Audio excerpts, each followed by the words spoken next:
Hello everyone. आज के इस वीडियो में हम बात करने वाले हैं एक्वस आईपीओ के बारे में। तो इस आईपीओ के अंदर जिन जिन को भी अलॉटमेंट हुआ है या फिर जिनको अलॉटमेंट नहीं भी हुआ है तो उनके लिए आज का ये वीडियो काफी ज्यादा इंपॉर्टेंट रहने वाला है, क्योंकि हम आपको बताने वाले हैं लिस्टिंग डे स्ट्रेटेजी। साथ ही दोस्तों जो यहाँ पर फिलहाल जीएमपी में हलचल हो रही है और जिसकी वजह से गिरावट हो रही है, तो उसकी वजह से कल लिस्टिंग के दिन में एक लॉट साइज पर कितने परसेंट के प्रीमियम या फिर कितने परसेंट के प्रॉफिट बन सकते हैं उन्हें भी जानने की कोशिश करेंगे। और साथ ही लिस्टिंग डे के दिन में आपको बड़े उपटक से कैसे बचना है उसके भी यहां पर जानने की कोशिश करने वाले हैं। तो आप जरूर वीडियो को अंत तक बने रहें। आज का ये वीडियो सभी अलॉटमेंट वालों के लिए काफी ज्यादा इंपॉर्टेंट रहने वाला है। तो जैसा कि दोस्तों अगर आपको अलॉटमेंट हुआ भी है तो 124 रुपए के भाव में 120 इक्विटी शेयर आपको प्रोवाइड करा देंगे अगर आपको अलॉटमेंट हुआ है तो। लेकिन दोस्तों अब यहां पर आप देखेंगे तो इस कंपनी की जो शेड्यूल्ड यहां पर टाइमिंग यहां पर जो रखी गई है, तो आप देख सकते हैं आज के दिन में भी काफी ज्यादा इंपॉर्टेंट है। जिनको अलॉटमेंट नहीं हुआ था तो उनका एक तो पैसा रिफंड कर दिया होगा, और जिनको यहां पर दोस्तों अलॉटमेंट हुआ है तो उनके शेयर डीमैट अकाउंट में क्रेडिट भी कर देंगे। अगर नहीं किए गए हैं तो दोस्तों कल सुबह जल्द मार्केट ओपन होने से पहले कर भी दे जाएंगे। लेकिन अब फाइनली बात आती है कि आपको लिस्टिंग डे स्ट्रेटेजी कैसे अपनानी चाहिए। तो सबसे पहले दोस्तों कंपनी के यहाँ पर फंड आएगा कंपनी के पास है, उस फंड का यूज कंपनी कहां पर करेगी एक तो वो जानना चाहिए। उसके बाद कंपनी का बिजनेस मॉडल क्या है वो देखना चाहिए, कंपनी के फंडामेंटल्स, उसके बाद प्रॉफिट एंड लॉस की लिस्ट है, और जो कंपनी के यहाँ पर दोस्तों बैलेंस शीट है उसको भी जानना चाहिए। और फिर बात करनी चाहिए दोस्तों इस कंपनी के कुछ बड़े एक्सपर्ट के ऊपर यहाँ पर क्या बड़ा बयान निकल कर आ रहा है, तो उनकी भी रणनीति यहाँ पर जरूर देख लेनी चाहिए। फिर तय होती है कंपनी की लिस्टिंग डे स्ट्रेटेजी। अब जैसे कि दोस्तों आप देख सकते हैं यहाँ पर कंपनी का यहाँ पर दोस्तों जो इशू साइज निकाला गया था वो 921 करोड़ का था, लेकिन जो फ्रेश इशू है मतलब जो कंपनी के पास फंड जाएगा वो 670 करोड़ रुपए के आसपास होगा। तो इसे ही कंपनी यूज ले सकती है, ना कि ऑफर फॉर सेल वाले को, क्योंकि ये कंपनी का दोस्तों प्रमोटर की होल्डिंग है और प्रमोटर दोस्तों खुद यूज कर सकते हैं इस कंपनी के इस फंड को।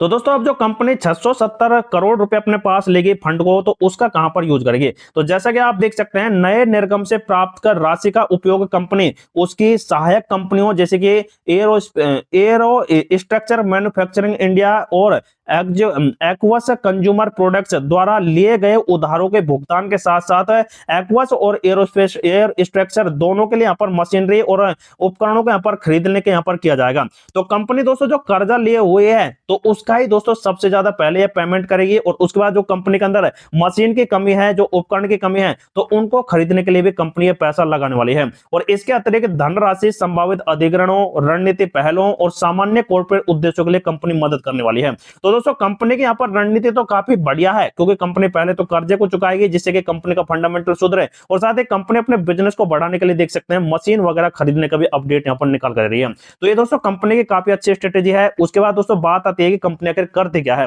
तो कंपनी का दोस्तों मैंने कई बार जिक्र कर ही दिया है कि कंपनी एरोस्पेस, ऑटोमोटिव और उद्योग क्षेत्रों के लिए सटीक इंजीनियरिंग विश्लेषक यहाँ पर कंपनी है। जैसे कि भारत में एक एकल SEZ यहाँ पर काम करती है और मशीनिंग, फोर्जिंग, सतह उपचार और असेंबली सहित पूर्ण समाधान या फिर क्षमताएं कंपनी प्रदान करती है। अब जैसे कि दोस्तों कंपनी का जो कारोबार है वो इंडिया ही नहीं बल्कि अमेरिका, फ्रांस जैसे देशों के अंदर दोस्तों बढ़ा हुआ है, और इनको देख सकते हैं कंपनी एयरबस, बोइंग और सरप्राइज कॉलिंग और दोस्तों कई ऐसे उपकरण हैं जिनसे दोस्तों कंपनी अपने पिछले 15-20 सालों से काफी बड़ा ट्रस्ट यहां पर बना चुके हैं। तो ये देख सकते हैं धन का उपयोग देख सकते हैं पूरी तरह से यहां पर करने वाली है, जैसे कि मैंने पहले भी बता दिया, और आप वीडियो पॉज कर यहां पर भी देख सकते हैं।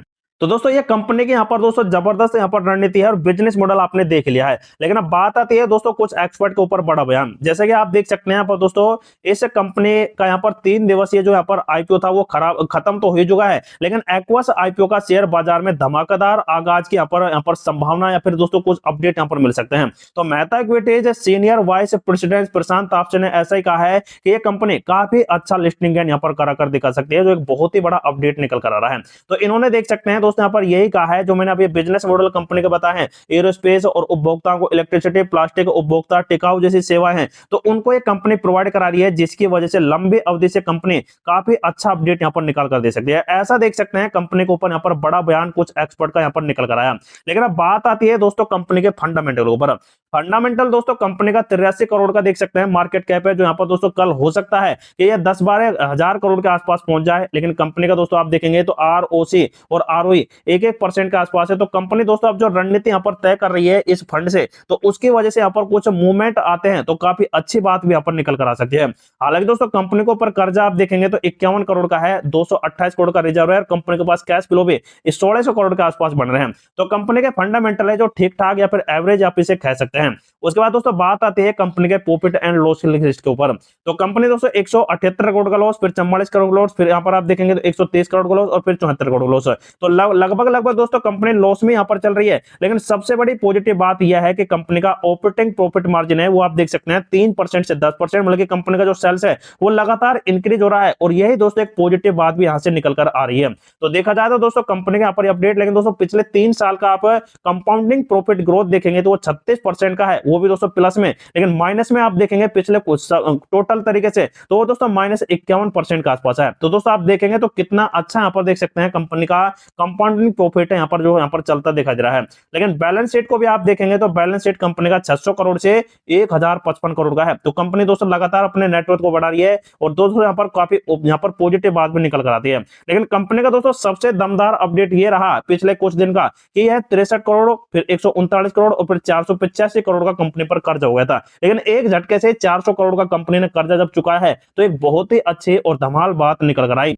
तो इन बैलेंस शीट के अपडेट को देखें तो काफी ट्रस्टेबल बात यहां पर निकल कर आती है। तो दोस्तों ये जो मैंने अपडेट आपको बता दिए हैं ये दोस्तों तय करते हैं कंपनी की लिस्टिंग स्ट्रेटेजी को कि आपको यहां पर लॉन्ग टर्म पर्पस से बना रहना है या फिर शॉर्ट टर्म या फिर मीडियम। जो यहां पर दोस्तों आप डिसीजन लेते हैं वही दोस्तों सबसे बड़ी बात निकल कर आती है। लेकिन दोस्तों अब यहां पर सबसे बड़ी बात निकल कर आती है कि कंपनी का जीएमपी क्या चल रहा है और किस प्रकार से कंपनी यहां पर लिस्ट कर सकती है, कितने % के प्रीमियम बन सकते हैं।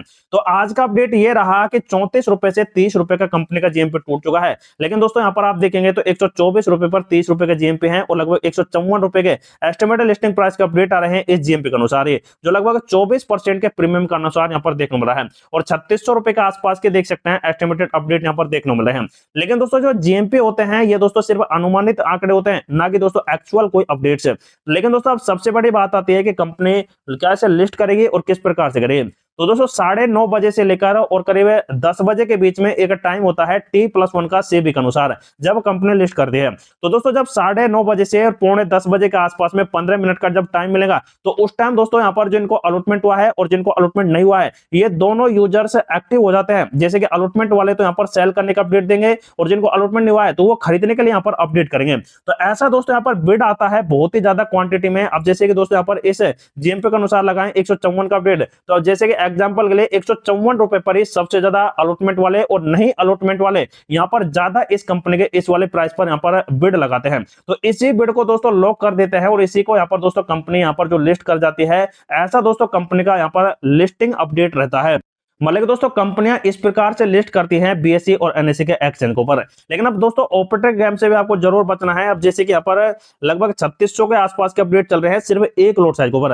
लेकिन अब आप यहाँ पर देखिए एक बार, जैसे कि यहाँ पर नॉन इंस्टीट्यूशनल की लिस्ट में आप देख लीजिए लगभग 7300 करोड़, उसके बाद देखेंगे तो यहाँ पर करीब 4100 करोड़। तो इतना बड़ा फंड लगा है तो 400-500 लोट साइज नहीं बल्कि 1000, 2000, 5000 लोट साइज एक बार में लगाते हैं ये बंदे। और इनको यहाँ पर दोस्तों 100 लोट साइज एक बार में कम से कम तो मिल ही जाती होंगी। तो अब जैसे कि 100 लोट साइज किसी बंदे को मिल जाती है तो उनको यहाँ पर 100 लोट साइज पर तकरीबन 3,60,000 रुपए के आसपास के यहाँ पर अपडेट यहाँ पर बनेंगे लिस्टिंग गेन। तो ये दोस्तों अगर इतना बनेगा तो दोस्तों यहाँ पर बल्क डील में प्रॉफिट कर सकते हैं इसका। और जैसे ही दोस्तों प्रॉफिट बुक करेंगे तो हलचल तो होगी और उसकी वजह से 150 से हो सकता है कि 120-30 रुपए के आसपास जाए। अगर ऐसा होगा तो दोस्तों फिर से उठाएंगे इसी शेयर को और वही दोस्तों अपडेट यहाँ पर कर देंगे पॉजिटिव में।